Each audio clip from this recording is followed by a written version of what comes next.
Ang mabuting balita mula sa langit sa araw na ito. Dakilang kapistahan ng kamahal-mahalang puso ni Jesus. Aleluya, aleluya!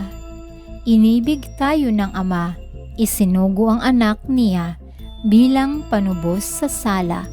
Aleluya, aleluya! Ang mabuting balita ng Panginoon ayon kay San Juan. Pinupuri ka namin, Panginoong Hesukristo.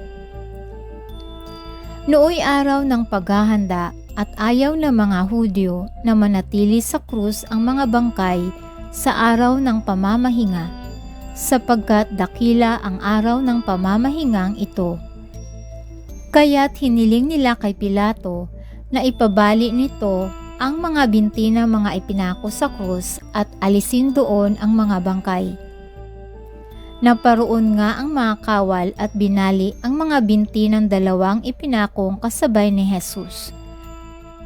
Ngunit pagdating nila kay Jesus at makitang patay na siya, hindi na nila binali ang kanyang binti. Subalit inulos ng sibat ng isa sa mga kawal ang tagiliran ni Jesus at biglang dumaloy ang dugo at tubig. Ang nakakita nito ang nagpapatotoo. Tunay ang kanyang patotoo at alam niyang katotohanan ang sinabi niya, upang kayo'y maniwala. Nangyari ang mga ito upang matupad ang sinabi ng kasulatan, walang mababali isa man sa kanyang mga buto. At sinabi naman ng ibang bahagi ng kasulatan, pagmamasdan nila ang kanilang inulos. Ito ang mabuting balita ng ating kaligtasan. Papuri sa Diyos.